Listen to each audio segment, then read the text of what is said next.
Assalamualaikum warahmatullahi wabarakatuh. Hai pemirsa, berjumpa dengan saya Cynthia Rina dalam podcast Evaluasi Kinerja Penyedia pada Pengadaan Barang Jasa Pemerintah. Senang sekali hari ini saya akan berbincang langsung dengan dua narasumber yang sudah hadir pada kesempatan hari ini yang berkaitan dengan kinerja penyedia pada pengadaan barang jasa pemerintah. Dan langsung saja saya akan perkenalkan kepada Anda semua untuk narasumber yang akan hadir dan juga akan berbincang dengan saya pada kesempatan kali ini. Untuk yang pertama dari Biro Pengadaan Barang dan Jasa Pemda DIY, selaku pengelola pengadaan barang dan jasa jenjang muda, ada Bapak Dwi Henry Cahyadi ST. Halo. Selamat pagi Mbak Cynthia. Selamat pagi. Ini Pak atau Mas nih ya? Mas saja. Mas aja ya biar terlihat lebih muda gitu iya, ya. masih 27 tahun. Ditambah berapa? 15 tahun. 15 tahun, baik. Dan juga untuk yang kedua, narasumber kami ada dari Sekretaris Komisi C DPRD DIY, ada Bapak Kuswanto SIP. Selamat pagi. Selamat pagi Mbak Cynthia. Sehat Pak? Alhamdulillah sehat. Dan hari ini kita akan sama-sama berbincang mengenai pengadaan barang jasa pemerintah yang mungkin sedikit asing gitu ya di telinga pemirsa. Seperti apa sih untuk pengadaan barang jasa pemerintah dan bentuknya ini seperti apa? Mungkin kalau terdengar barang, apakah objeknya atau seperti apa? Nah, kita akan kupas satu persatu pada podcast kali ini. Baik, pemirsa, sebelum saya akan bertanya dengan narasumber saya, ini saya akan sedikit menjabarkan terkait dengan evaluasi kinerja penyedia. Ini merupakan bagian yang sangat penting dalam siklus pengadaan barang jasa pemerintah untuk memastikan akuntabilitas dan mutu hasil pekerjaan, di mana proses ini dilakukan secara sistematis, serta kemampuan dalam menyelesaikan permasalahan selama pelaksanaan kontrak. Dan evaluasi yang objektif ini membantu pemerintah dalam memilih penyedia terbaik untuk pekerjaan-pekerjaan berikutnya. Nah, penting bagi instansi pemerintah untuk menggunakan instrumen penilaian yang terstandar dan terintegrasi dalam sistem pengadaan nasional. Nah, sebelum saya mungkin bertanya dengan Pak Kuswanto, saya akan terlebih dahulu ke Biro Pengadaan Barang dan Jasa dari Pemda DIY, Mas Henry, seperti itu. Nah, dari terkait evaluasi kinerja penyedia pada pengadaan barang jasa pemerintah, mungkin bisa dijabarkan Mas terkait dengan aspek mana untuk evaluasi kinerja penyedia ini berada dalam proses pengadaan barang jasa pemerintah, terutama yang ada di lingkup Pemda DIY sendiri. Silakan Mas Hendri. Terima kasih Mbak Cynthia. Mohon izin Pak Gus. Iya, mohon Mas Hendri. Jadi sebelum kita masuk di pokok aspek tersebut Mbak, jadi perlu kami jelaskan juga seperti yang Mbak Cynthia sampaikan tadi, barang apa sih pengadaan barang jasa pemerintah? Jadi Biro Pengadaan Barang Jasa Pemerintah itu bernaung di dalam suatu regulasi, peraturan presiden. Saat ini yang berlaku yaitu peraturan presiden nomor 12 tahun 2021. Itu atas perubahan peraturan presiden nomor 16 tahun 2018 tentang pengadaan barang jasa pemerintah. Apa itu pengadaan barang jasa pemerintah? Itu adalah salah satu instrumen dalam suatu pembangunan di Indonesia yang bersumber dari APBN dan APBD. Mungkin kita lebih mengerucut saja ya Mbak Cynthia, yaitu kita berada di lingkungan pemerintah daerah istimewa Yogyakarta. Tentunya sumber utamanya di anggaran pendapatan belanja daerah APBD. Nah, di dalam APBD itu pengadaan itu adalah instrumen pembangunan dalam memajukan masyarakat Yogyakarta. Sebagai satu contoh, yaitu ada pembangunan jembatan Mbak Cynthia, ada pembangunan jalan, kemudian ada pengadaan penerangan jalan, kemudian ada konsultasi mengenai dampak sosial terhadap suatu kawasan pariwisata. Itu adalah salah satu proses dari pengadaan barang jasa. Perlu kami jelaskan, pengadaan barang jasa adalah memilih salah satu penyedia dalam perspektif untuk melaksanakan proses pembangunan tersebut. Jadi ada beberapa jenis pengadaan seperti yang saya sampaikan. Jika jalan dan jembatan, maka itu menggunakan pengadaan barang jasa konstruksi. Jadi bukan konstruksi. Kemudian jika penerangan jalan yang biasanya dilakukan oleh Dinas Perhubungan itu adalah pengadaan barang. Kemudian ada terkait konsultasi mengenai dampak pariwisata tertentu untuk meningkatkan pariwisata tertentu, itu masuk jasa konsultasi. Kemudian ada pameran, ada paguyuban yang diadakan berdasarkan anggaran pendapatan belanja daerah, itu masuk jasa lainnya. Berarti ada 4, ada jasa konstruksi, jasa konsultasi, jasa lainnya, dan barang. Kemudian untuk memilih para penyedia siapa pelaku yang melakukan itu, maka dilakukanlah proses pengadaan barang jasa. Siapa yang melakukan pengadaan barang jasa? Itu ada pelaku pengadaan barang jasa. Salah satunya, jika itu dilakukan secara seleksi atau tender, itu akan dilakukan oleh Biro Pengadaan Barang Jasa Pemerintah di tempat kami. Namun, ada juga yang pengadaan langsung itu bisa dilakukan oleh pejabat pembuat komitmen di dinas-dinas terkait. Siapakah pejabat pembuat komitmen itu? Itu adalah orang yang mempunyai hak untuk melakukan perikatan kontrak. Perikatan kontrak dengan penyedia. Nah, itu namanya pejabat pembuat komitmen, Mbak Cynthia. Setelah itu, ada pejabat pengadaan. Nah, itu juga ada di dinas-dinas terkait. Siapa pelakunya? Adalah orang yang ditugaskan menjadi pejabat pengadaan. Nah, perlu kami sampaikan bahwa evaluasi kinerja penyedia itu adalah hampir tahapan. Ada tahapan yang hampir ujung di dalam proses pengadaan tersebut, Mbak. Jadi sebenarnya tahapan pengadaan itu bisa dibagi. Yang pertama ada perencanaan pengadaan, Mbak. Apa itu perencanaan pengadaan? Yaitu adalah identifikasi pengadaan. Kenapa itu perlu diadakan? Contohnya jalan, kenapa jalan perlu dibangun? Kenapa jembatan perlu dibangun? Itu yang dilakukan oleh pejabat pembuat komitmen, yang dilakukan oleh dinas-dinas terkait saat ini. Nah, kemudian ada pemilihan penyedia. Nah, itu bisa dilakukan seperti yang saya jelaskan di kami. Jika nilai anggarannya, kalau konstruksi itu di atas 200 juta, maka akan dilakukan oleh biro kami. Kemudian jika memang konsultan tadi di atas 100 juta, akan dilakukan oleh kami. Kemudian yang terakhir, ketika sudah ada rencana, sudah ditemukan penyedia, kemudian masuklah dalam perikatan kontrak. Nah, perikatan kontrak itu 2 aspek. Yaitu yang pertama, aspek pengendalian kontrak. Yang kedua adalah evaluasi kinerja penyedia. Kenapa perlu dikendalikan kontrak? Agar apa yang dilakukan oleh penyedia, baik kontraktor ataupun vendor dan lain-lain, itu spesifikasi dan tujuan awal kontrak itu dapat dilaksanakan semuanya sesuai dengan ketentuan dalam kontrak. Nah, itu dikendalikan. Nah, dikendalikan apa saja yang perlu dikendalikan? Itu adalah bagian dari evaluasi kinerja penyedia itu. Apa sih yang biasanya dalam kontrak itu harus diperhatikan? Tentunya kualitas dan kuantitas. Kualitasnya sesuai yang diinginkan, kuantitas jumlahnya sesuai yang diinginkan. Kemudian ada waktu. Waktu pekerjaan itu sesuai dengan yang ada di kontrak. Karena lebih dari kontrak tentunya akan mempunyai denda. Jadi sudah kualitasnya baik, jumlahnya oke, waktunya juga sesuai. Kemudian apalagi? Biaya. Biaya itu kenapa harus dikendalikan? Jangan sampai muncul biaya yang tidak ada pada proses kontrak tersebut. Biasanya kita mengenal penambahan biaya itu di dunia konstruksi, Mbak. Jadi ada yang sempat jelaskan tadi, konstruksi pembangunan. Kita mengalah adalah CCO. Karena ternyata desain jembatan ini ketika pelaksanaan ternyata, perencana ada kelupaan di sisi tertentu yang harusnya dilakukan ornamen, maka perlu ditambah ornamen. Padahal di RAB-nya tidak ada.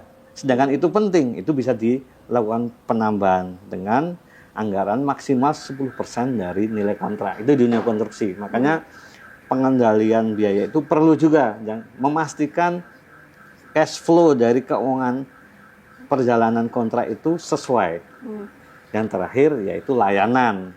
Ketika sudah kualitasnya bagus, kuantitinya bagus, waktunya tepat, biayanya enggak, secara administrasi PPK berkomunikasi dengan penyedia enak. Ada juga yang 3 ini oke, tapi dihubungi untuk pertanggungjawaban susah sekali. Mengurus administrasi susah sekali. Jadi terkendalanya bukan dalam proses pekerjaan, tapi terkait administrasi. Maka Layanan itu ya? pelayanan tersebut. Makanya itu dikendalikan. Kendalikannya ujungnya di mana? Evaluasi kinerja. Jadi setiap poin itu akan dilakukan penilaian. Mungkin sekilas seperti itu. Baik. Sejauh ini terkait dengan kinerja penyedia barang dan jasa seperti itu, ada nggak sih Mas terkait dengan hambatan-hambatan tadi kan? Mungkin dari sisi pengerjaan semuanya, biaya dan lain-lain sudah maksimal gitu kan. Tapi tadi mungkin ada 1-2 hal yang mungkin agak sedikit menghambat nih untuk evaluasi seperti itu. Kira-kira hambatan-hambatan yang saat ini mungkin ada dalam penyediaan barang dan jasa terkait dengan evaluasi ini sendiri seperti apa? Jadi perlu kami sampaikan juga, pejabat pembuat komitmen yang saya sampaikan yang saat ini berada di OPD-OPD dinas, terkadang secara knowledge ilmu tentang pengadaan barang jasa itu memang masih di bawah yang kami harapkan. Makanya PPK itu memang sesuai regulasi, jika memang merasa kemampuan tentang proses pengadaan barang jasa itu dalam tanda kutip tidak bisa memenuhi, itu bisa meminta atau menugaskan personel pengelola pengadaan barang jasa di biro kami atau tenaga ahli atau pihak lain yang mempunyai kompetensi tersebut. Sebagai contoh ya, di dunia konstruksi tentunya dari dinas sosial ilmu konstruksinya kan mungkin tidak mengampu di situ. Sedangkan pekerjaan konstruksinya itu harus bekerja, mungkin pembangunan wisma untuk anak-anak yang membutuhkan.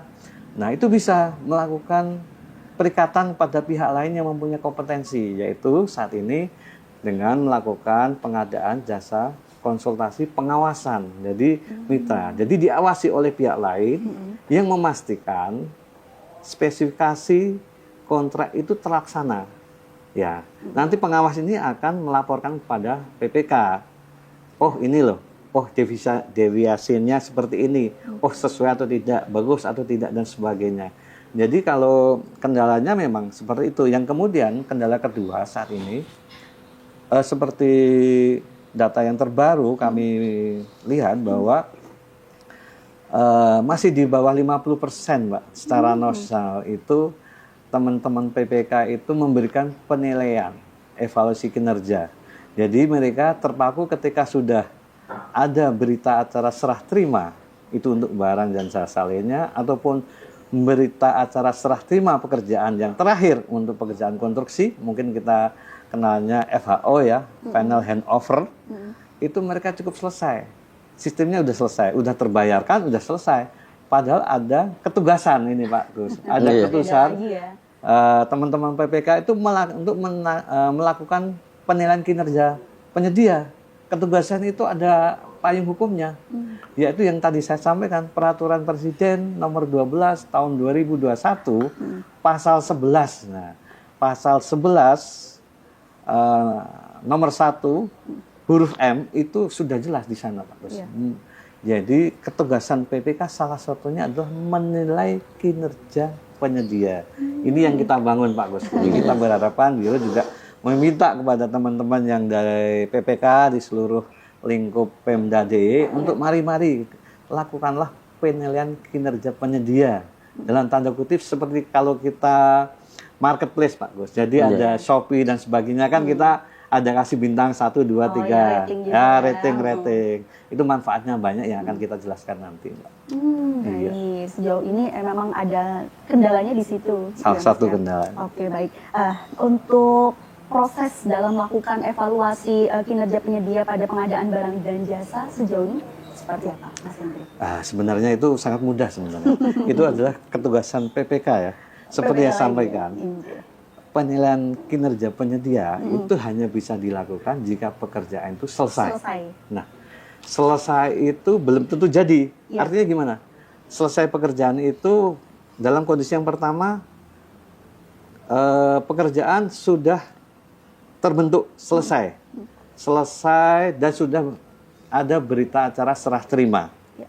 Kemudian kalau konstruksi ada berita acara serah terima terakhir atau FHO, final handover. Itu pekerjaan selesai. Atau yang kedua, penghentian pekerjaan. Dan yang ketiga adalah pemutusan pekerjaan. Apa sih bedanya penghentian pekerjaan sama pemutusan pekerjaan? Penghentian pekerjaan adalah ketika proses itu berjalan, ada keadaan kahar yang ada. Tiba-tiba gempa bumi atau banjir, sehingga pekerjaan itu terhenti. Ketika mitigasi dan recovery keadaan kahar itu selesai, ternyata pekerjaan itu tidak dilanjutkan kembali. Nah, itu maka dihentikan. Karena bisa jadi penyedia itu sudah melakukan pekerjaan sesuai dengan kontrak, namun sebelum selesai ada keadaan kahar. Tentunya nilainya pasti beda.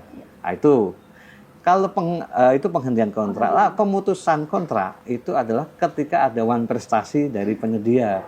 Artinya pekerjaan dari tahap pertama kok nggak jadi-jadi. Ada SP1, ditegur nggak jadi-jadi, SP2 hingga diputuskan. Jadi ada 3 keadaan itu.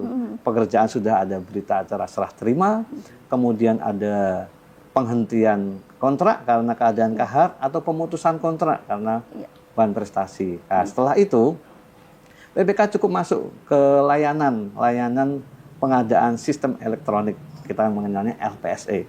Nah, masuk ke LPSE, PPK itu sudah punya akun, Mbak, di sistem tersebut. Nah, nanti ketika masuk ke akun, kemudian dia masuk ke SIKAP, Sistem Informasi Kinerja Penyedia. Nah, itu udah jelas sekali kan, dari namanya sistemnya itu udah Sistem Informasi Kinerja Penyedia. Kemudian dia akan melihat, oh paketnya sudah selesai atau belum. Kalau belum selesai raportnya, itu tidak bisa dinilai. Maka pastikan itu selesai. Ya, selesai tadi, keadaan tadi selesai terwujud, selesai karena keadaan kahar atau pemutusan kontrak. Itu akan baru bisa dinilai. Diklik, nah di situ akan dinilai parameter yang saya jelaskan tadi, Mbak. Yang pertama ada kualitas dan kuantitas, kemudian ada waktu pekerjaan, itu poinnya 30%, sudah 60% ini. Kemudian ada biaya, kemudian ada layanan. Nah, layanan dan biaya itu 20%. Nah, nanti kumulatifnya itu akan diberikan penilaian. Skornya 1 sampai 3, Mbak. Jadi 1 itu cukup, 2 itu baik, yang ketiga itu baik sekali. Nah, setiap komponen itu ada gradingnya lagi tuh, Pak. Kualitas itu bagaimana? Contoh 1 aja, Pak. Jadi kualitas dan kuantitas itu gradingnya, penilaiannya ada 1 sampai 3. Dapat cukup itu apa? Oh, ternyata hampir lebih dari 50% ada perbaikan. Contohnya pembangunan bangunan.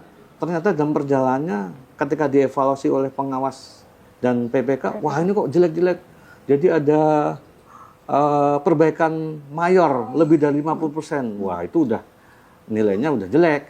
Oh, ternyata tetap ada perbaikan tapi tidak sampai 50%.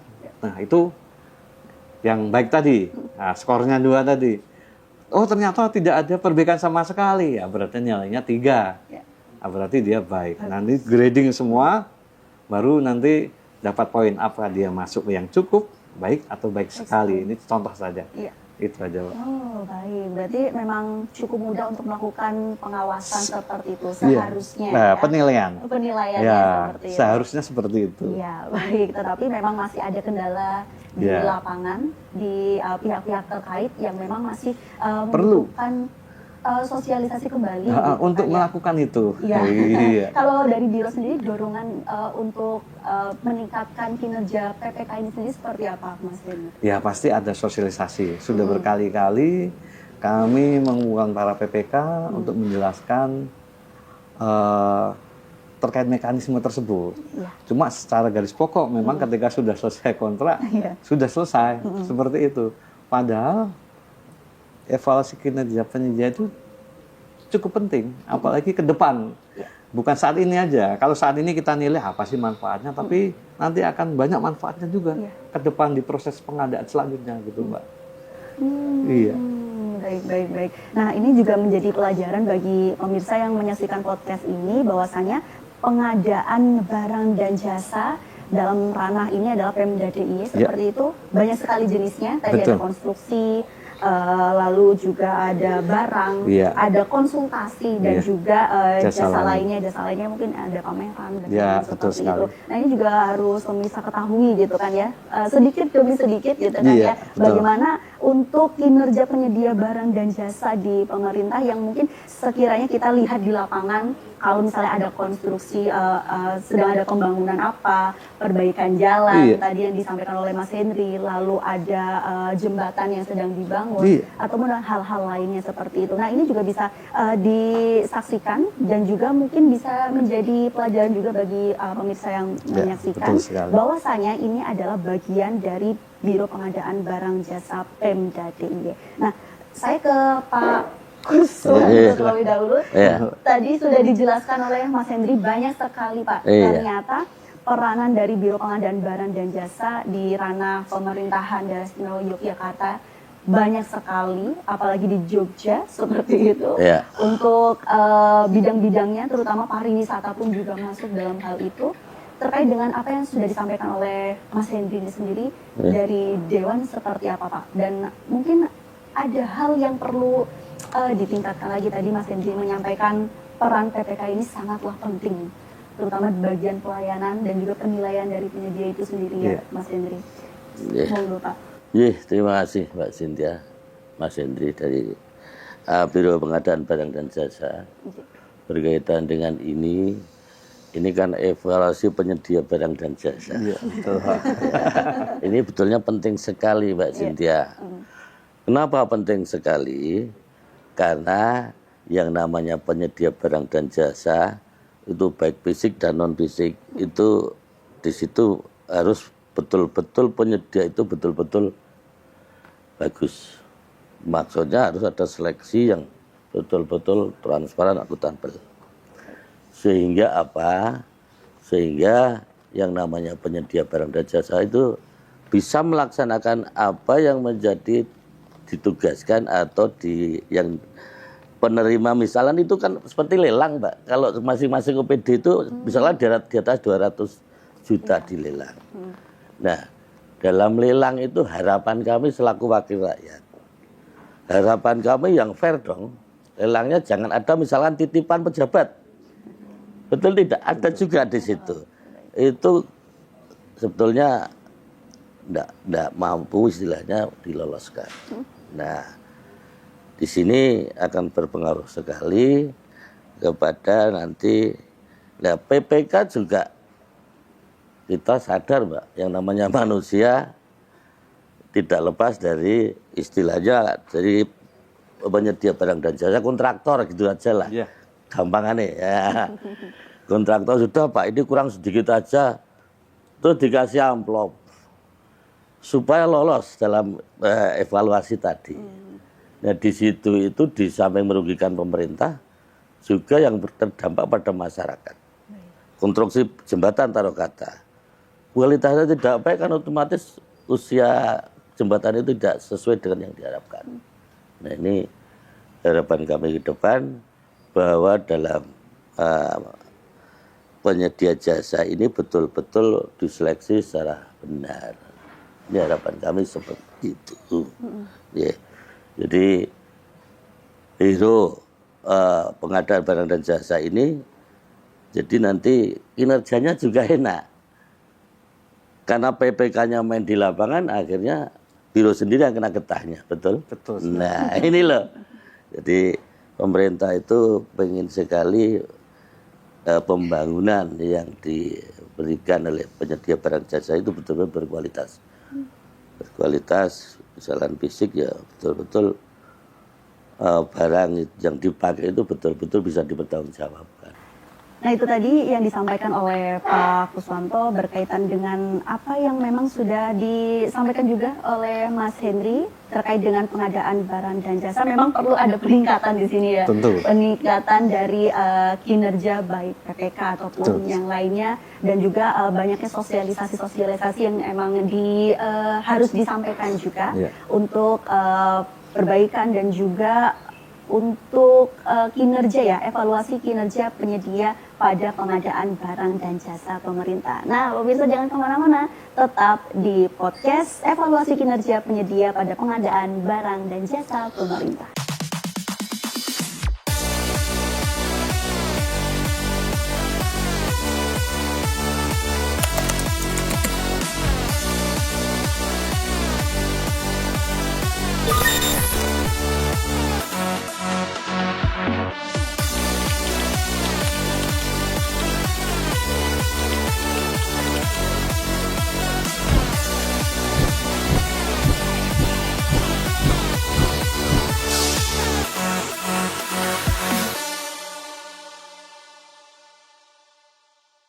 Pemirsa, kembali lagi dalam podcast evaluasi kinerja penyedia pada pengadaan barang jasa pemerintah. Kita sudah tahu tadi, sudah dijabarkan oleh Mas Hendri dan juga tanggapan dari Pak Kuswanto terkait dengan kinerja penyedia barang jasa, terutama yang ada di pemerintahan daerah istimewa Yogyakarta. Nah, untuk yang selanjutnya, Mas Hendri, tadi juga sudah disampaikan oleh Pak Kuswanto terkait mungkin harus ada peningkatan lagi dari para istilahnya pegawai gitu kan ya, mungkin ya, pelaku pengadaan dan lainnya untuk lebih bisa meningkatkan kinerja untuk evaluasi penyedia pada pengadaan barang dan jasa pemerintah. Betul. Nah, sebenarnya apa sih yang harus diperhatikan seperti itu dalam mendapatkan hasil evaluasi kinerja penyedia pada pengadaan barang jasa yang dapat dipertanggungjawabkan seperti itu, Mas ya. Terima kasih Mbak Cynthia. Mohon izin Pak Gus. Ya, monggo, Mas Hendri. Tadi sudah sedikit di-spill sama Pak Gus ya, bahwa sebenarnya sesuatu hal yang mempunyai hasil yang maksimal itu tergantung personalnya masing-masing, pelaku pengadaannya, Mbak. Ya. Yaitu tentunya profesionalitas dan integritas. Jadi bagaimanapun sistem yang dibentuk dalam proses pengadaan, jika memang insan pelaku pengadaannya itu tidak mempunyai profesional dan integritas, maka apa yang menjadi tujuan itu tidak terlaksana. Contohnya seperti itu. Jadi kita harapkan proses pengendalian kontrak, kemudian evaluasi kinerja itu berbasis dengan data dan fakta yang ada di lapangan. Seperti yang Pak Kukus tadi sampaikan, kalau sampai ada dalam tanda kutip yang namanya hengki-pengki, jadi penilaian itu kan bisa absurd. Artinya penyedia memberikan sesuatu hal tertentu kepada PPK agar mempunyai nilai yang bagus. Padahal kenyataannya tidak. Nah, kita harapkan tidak seperti itu.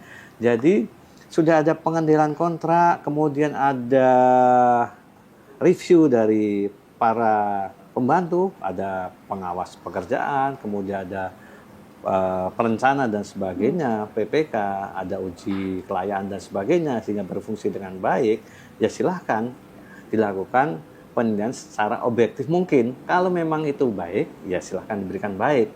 Jangan ternyata pelaku usahanya itu baik, dikasih nilai jelek, kan kasihan juga. Apakah bisa seperti itu? Bisa.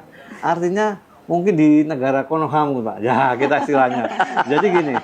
Jadi pekerjaannya itu sudah terlaksana dengan baik, Pak. Ya, kan? Namun dikasih kode-kode oleh pelaku, dia tidak merespon. Nah, tidak merespon apa yang menjadi keinginan, maka dia diberikan nilai jelek. Nah, jadi bahkan yang tidak bagus karena merespon dikasih nilai yang baik. Tapi kita harapkan bukan hanya ke PPK, tapi juga ke penyedia juga. Nah, penyedia juga banyak juga yang berterima kasih ketika kita pekerjaannya dinilai oleh PPK, ini jelek, jelek Pak. Ya kita kan biasanya kita manggil juga, kenapa kamu jelek? Mana, saya siap diaudit, siap diuji, pekerjaan kita bagus. Cuma seperti ini Pak, ada oknum-oknum dari Konoha tadi Pak, meminta ini tidak kita fasilitasi. Kita bisa langsung kita face to face, kita hadapkan, kita cross check, mereka berani. Nah, kita harapkan hal tersebut tidak. Ada namanya oknum, ada yang nakal satu pihak, ada yang nakal yang tiga pihak, kita harapkan tidak semuanya. Jadi penyedia juga bekerja secara profesional, teman-teman yang melakukan pengendalian kontrak, yang mengawasi kontrak, memberikan penilaian kinerja yang baik. Diharapkan jika memang profesionalitas dan integritas itu baik, ya output itu akan baik juga. Seperti itu Mbak Cynthia. Intinya adalah profesional dan integritas. juga integritas itu yang harus dijunjung seluruh ya, baik untuk pelaku pengadaan, penyedia juga seperti itu ya. Iya, betul. Kalau tanggapan dari Pak Kus sendiri gimana Pak?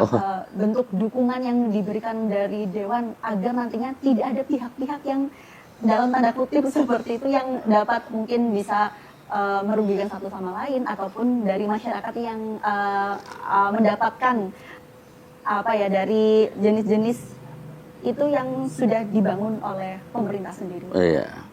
Kalau saya perhatikan apa yang disampaikan Mas Hendri tadi, Biro Pengadaan Barang dan Jasa ini masih sangat kecewa karena penilaian 50% kinerja PPK tadi. Ini kan perlu pembenahan, Mbak. Ya kami selaku Dewan mendorong pembenahan itu terus dilakukan. Supaya apa? Supaya harapan dari Biro Pengadaan Barang dan Jasa itu terpenuhi dengan harapan tadi yang diharapkan.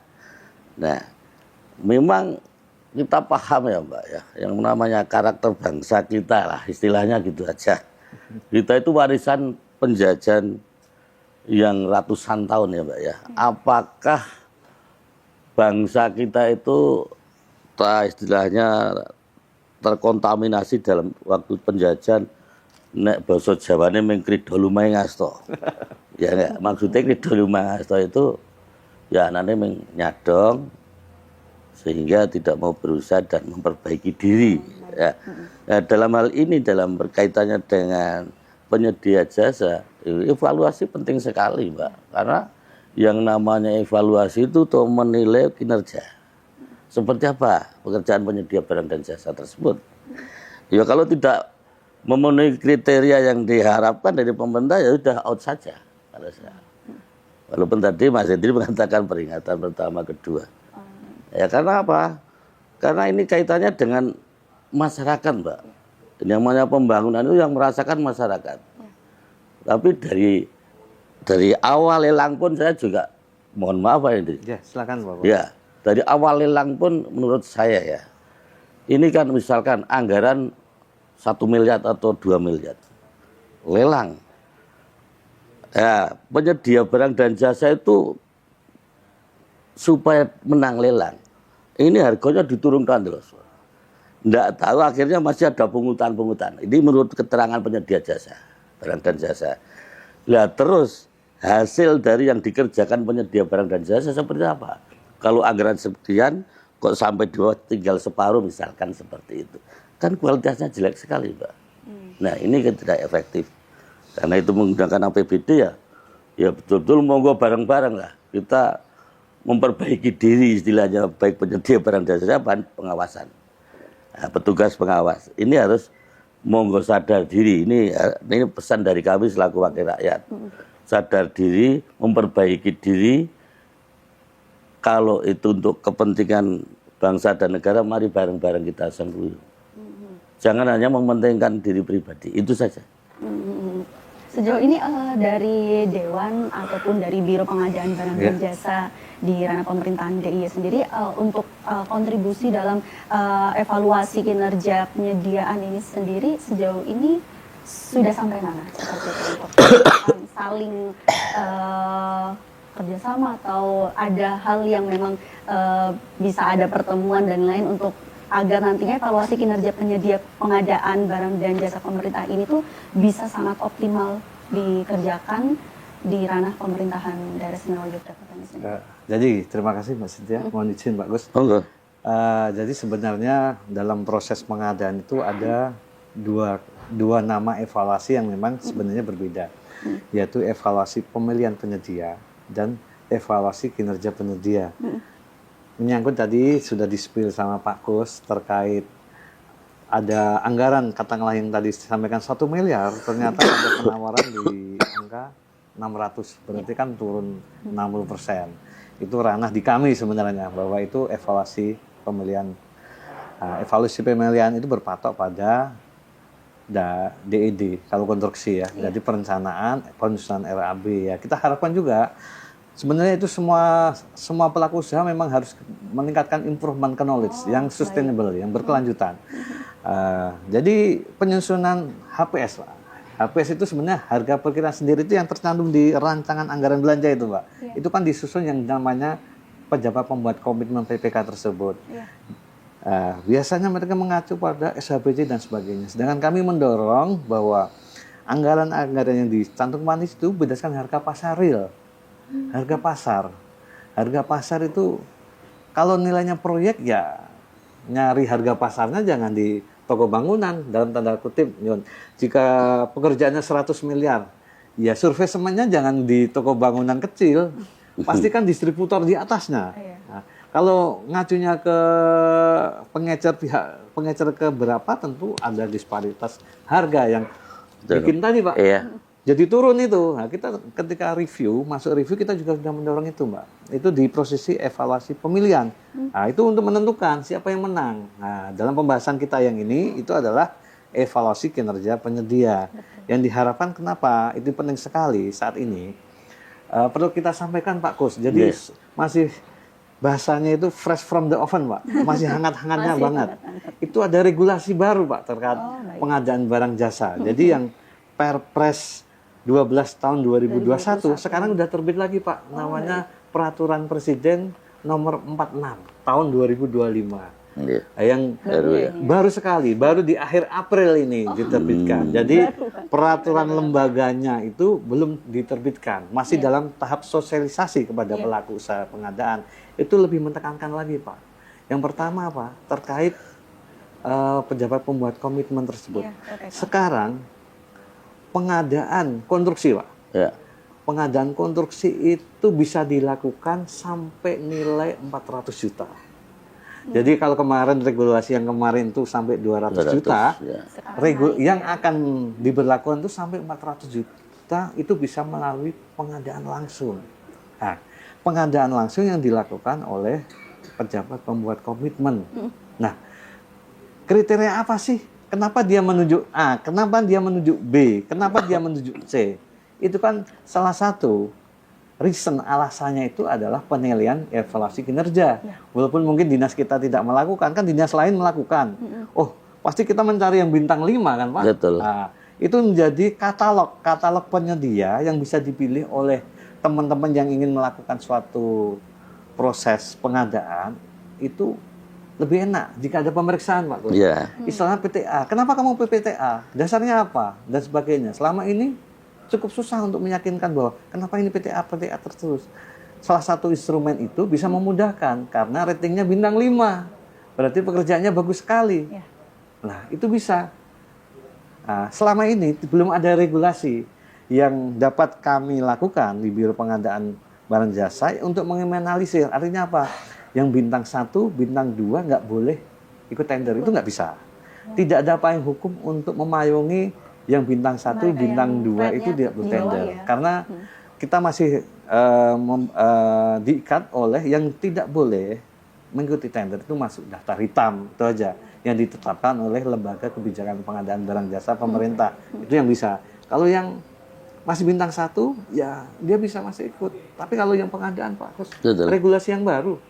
Dan kami sampaikan juga bahwa ini lingkupnya bukan Pemprov ya, ini lebih ke kabupaten, kota, sekarang sampai ke kelurahan. Jadi di regulasi yang baru kita spill ya, Pak Gus. Jadi untuk diatur pengadaan barang jasa itu levelnya bukan lagi APBD, APBDes. Jadi anggaran pendapatan desa. Desa pun sudah akan terikat oleh regulasi tersebut. Jadi memang PR penting untuk Biro Pengadaan Barang Jasa untuk memberikan sosialisasi, terutama ranah di seluruh Jogja ini, Pak. Kan kelurahan-kelurahan masih awam, jadi untuk proses pengadaan dan sebagainya. Sedangkan sumber daya kita masih terbatas, Pak Gus. Jadi kita, ini biro baru juga, Pak Gus. Baru tahun ini, jadi baru 4 bulan. Nah, kita mohon dukungan dari para anggota Dewan, Pak Gus. Tugas kita itu cukup berat. Jadi mengawal, kemudian mendampingi para pelaku usaha dari tingkat provinsi sampai tingkat desa, walaupun kabupaten kota juga sudah ada teman biro-biro. Cuma kan secara sumber daya kan pasti kami sumber dayanya lebih banyak, dia lebih kecil. Berapa orang? Sleman itu berapa? Nggak nyampe 20 orang untuk berapa kecamatan dan satu kecamatan berapa puluh desa. Itu PR kami.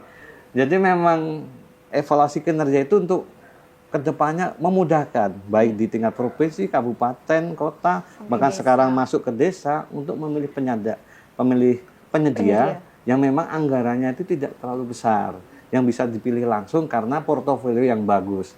Portofolio itu dapat dari mana? Ya dari penilaian. Nah, kami mendorong teman-teman PPK, ayo diisi itu penilaiannya, kasih rating. Cuma menilai dengan seobjektif mungkin. Mungkin selama ini dia menilai Pak Gus, tapi tidak tercatatkan. Jadi secara asumsi. Jadi ketika dinas A itu, PTA bagus enggak? Oh bagus kerjaannya, ya sebatas lesan, tidak tertulis di sistem. Nah itu kalau memang ada apa-apa di berita acara tidak bisa digunakan. Iya, testimoni kan nggak bisa digunakan. Jadi mari kita dorong ke teman-teman semua PPK untuk melakukan evaluasi kinerja penyedia. Itu juga menjadi ketugasan panjenengan semua sesuai regulasi yang saya sampaikan tadi, pasal 11 di Perpres tentang pengadaan barang jasa, huruf N itu sudah jelas melakukan penilaian kinerja penyedia. Ya, itu dia tadi memang tugasnya sangat berat ya. Baru 4 bulan di 3 provinsi seperti itu. Iya. Namun harus menaungi seluruh kabupaten, kota, bahkan sekarang desa seperti itu. Nah nantinya kan juga ada sosialisasi baru lagi, apalagi ini untuk mencangkup lingkungan desa yang masih awam tadi yang seperti Mas Hendri sampaikan.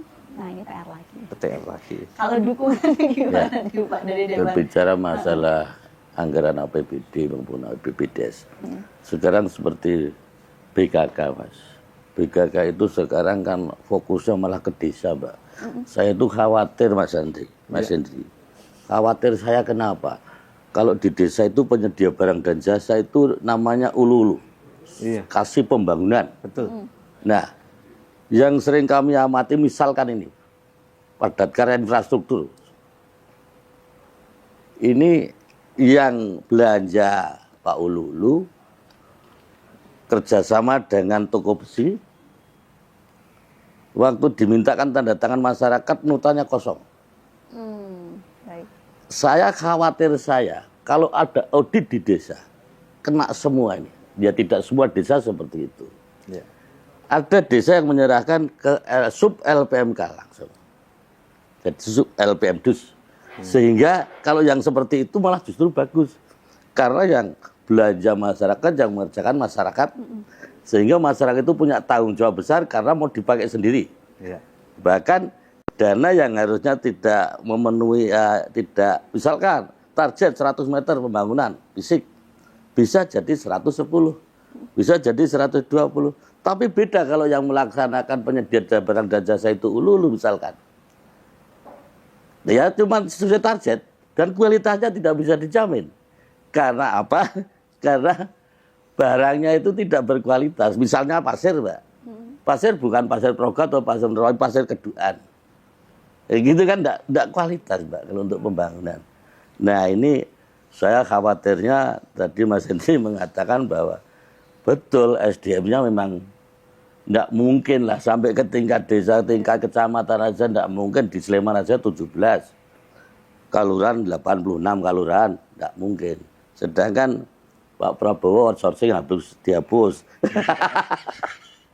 Nah ini terus terang kami prihatin berkaitan dengan itu. Khususnya hanya sampai desa. Kalau mendukung nantinya akan banyak SDM lagi yang turut membantu ini untuk tingkat desa. Tapi yang namanya gini, program pemerintah sebagus apapun tanpa ada kerjasama dengan masyarakat yang baik, tidak bakalan bisa berjalan dengan mulus. Maksud kami dengan program pemerintah yang sudah baik, masyarakat juga ikut, misalkan pembangunan jalan atau irigasi. Ya masyarakat itu ikut mengawasi lah. Campurannya seperti apa, kedalaman pondasi sedalam seberapa sesuai ketentuan tidak ya. Ikut menegur tidak apa-apa kan Mas Hendri, masyarakat kan gitu. Gitu Mas Cynthia menurut kamu. Nah itu tadi semakin menarik ya dari yang sudah dijabarkan sama Mas Hendri dan juga tanggapan dari Pak Kus berkaitan dengan evaluasi kinerja penyedia pada pengadaan barang jasa pemerintah ini sudah cakupannya luas sekali. Betul sekali. Bahkan sampai di tingkat desa. PR-nya banyak sekali. PR-nya banyak sekali untuk Biro Pengadaan Barang Jasa. Ini juga tentu saja tidak dari biro saja, tapi dukungan yang lain juga ya Mas ya, tentunya ya. Nah, nanti kita akan bahas lagi setelah ini. Jangan kemana-mana pemirsa, tetap menyaksikan podcast evaluasi kinerja penyedia pada pengadaan barang jasa pemerintah.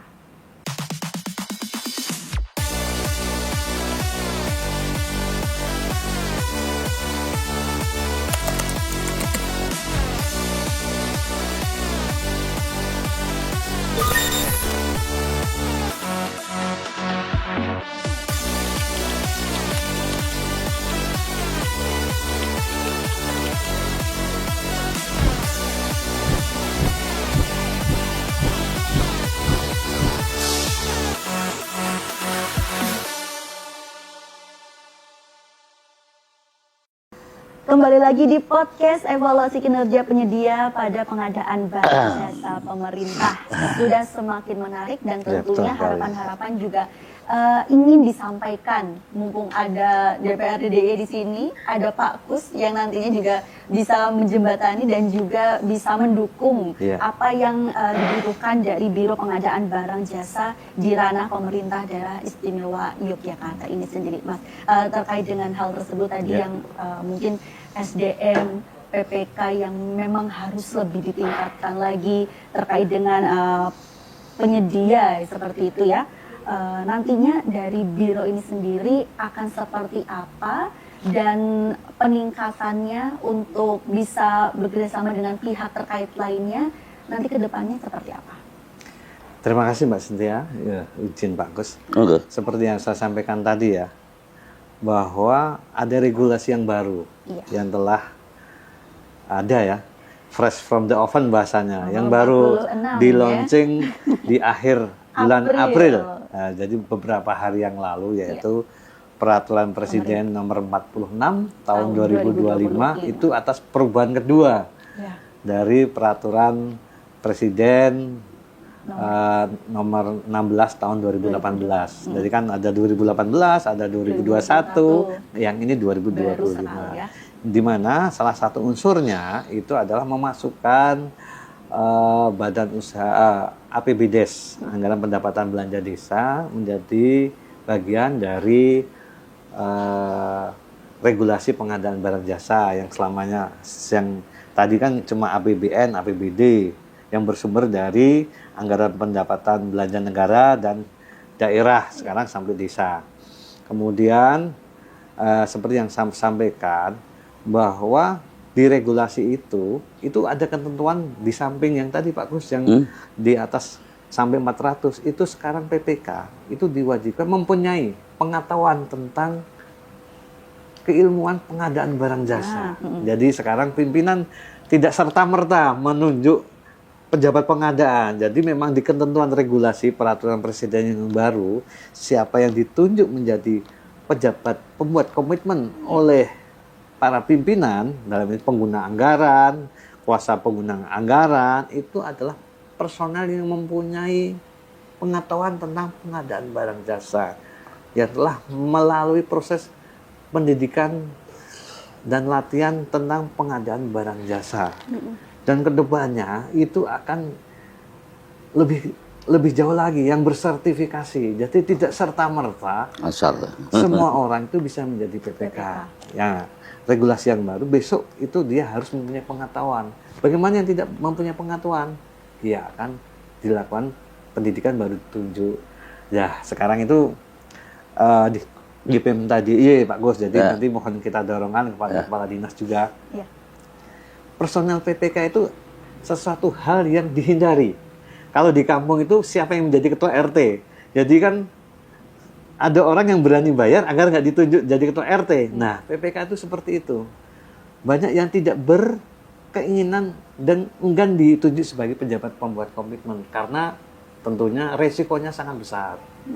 Sedangkan dalam tanda kutip secara honorarium kan nggak ada ketugasan penambahan seperti itu sekarang di Pemda ID. dia harus berhadapan dengan produk konstruksi, dia harus juga mempertanggungjawabkan pekerjaannya kepada pemeriksa. Pemeriksa bisa ada inspektorat, bisa juga ada BPKP, bisa ada BPK, semua diperiksa. Nah, itulah pentingnya PPK. Nah, selama ini kan belum tentu yang mempunyai pengetahuan itu ditunjuk sebagai PPK. Jadi diharapkan seperti itu. Ya, kami mendorong dari pengadaan barang jasa, tentunya dengan regulasi yang baru, kita juga akan terus mensosialisasikan regulasi itu. Nah, kemudian kita juga akan berdiskusi dengan pimpinan bahwa ini memang harus mempunyai pengetahuan improvement tentang pengadaan barang jasa sehingga dia mengerti. Terkait desa-desa, tentunya kita bekerja sama.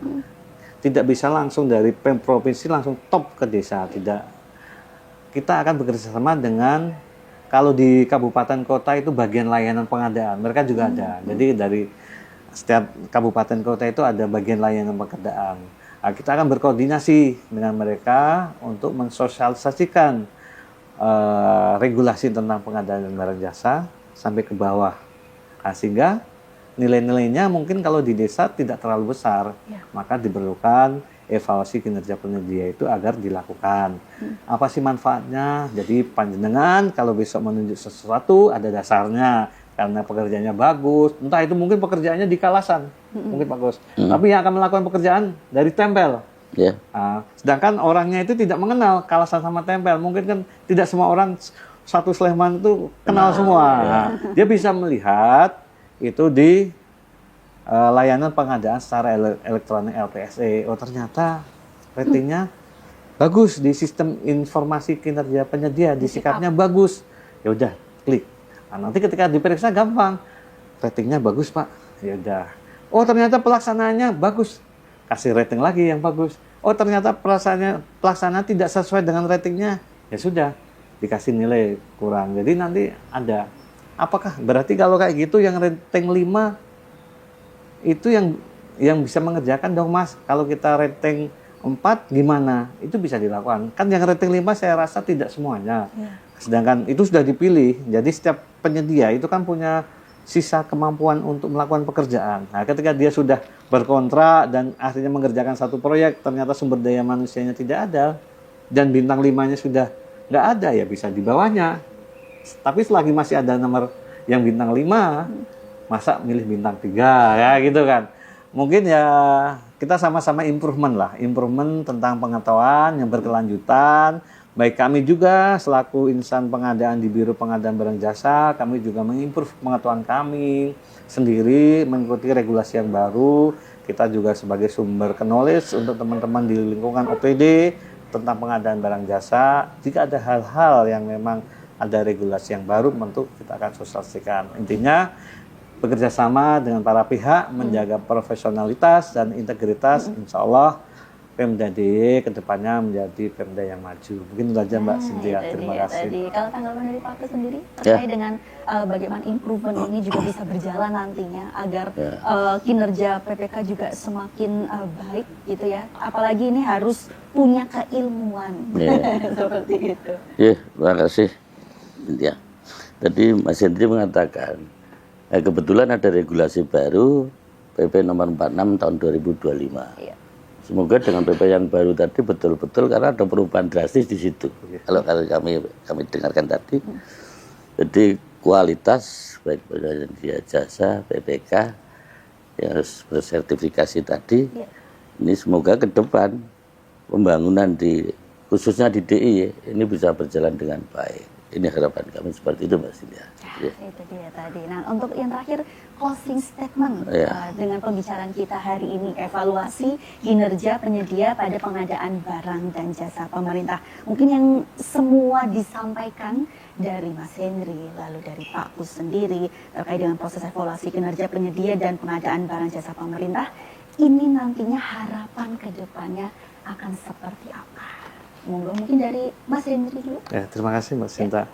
Harapan kami sebenarnya dari Biro Pengadaan Barang Jasa Pemerintah yaitu sebenarnya simpel saja. Jadi proses pengadaan barang jasa itu berjalan dengan baik, transparan, akuntabel, efektif, efisien, kemudian menghasilkan penyedia yang bagus, kemudian menghasilkan pekerjaan yang baik, kemudian mitra kami, pelaku usaha, baik itu penyedia, kemudian pejabat pembuat komitmen, dan para pihak itu juga mempunyai profesionalitas, integritas yang baik, bekerja dengan hati nurani masing-masing, sehingga apa yang menjadi harapan masyarakat Jogja tersendiri itu tentang pembangunan, baik itu konstruksi dan yang lain, itu bisa berjalan dengan baik, memuaskan para pihak, dan Jogja yang sudah istimewa ini semakin istimewa. Mungkin itu saja, Mbak. Kalau Pak Kus, Pak? Iya. Terima kasih Mbak Cynthia. Menurut saya terkait ini dalam mengevaluasi penyedia barang dan jasa, ini harus objektif, ya kan? Dilakukan secara konsisten dan adil, menurut saya, sehingga pemerintah akan lebih terjamin dalam dari hasil dan manfaatnya bagi masyarakat.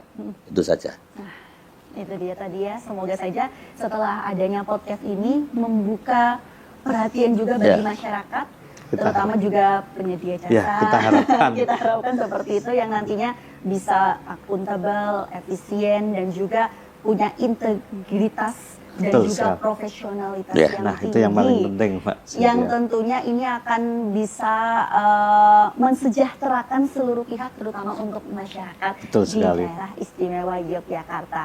Ya. Dan terima kasih banyak Mas Hendri, Ya, Pak Kus untuk sama-sama, kesempatan ini. Mas Semoga Hendri. informasi ini bermanfaat Amin. dan pemirsa juga lebih mengerti terkait dengan evaluasi kinerja penyedia dan pengadaan barang jasa pemerintah dari Biro Pengadaan Barang dan Jasa di ranah pemerintah daerah istimewa Yogyakarta. Akhir kata, saya Cynthia Rina pamit undur diri. Terima kasih dan sampai jumpa. Wassalamualaikum warahmatullahi wabarakatuh. Waalaikumsalam warahmatullahi wabarakatuh. Terima kasih banyak Sama-sama. Pak Kus.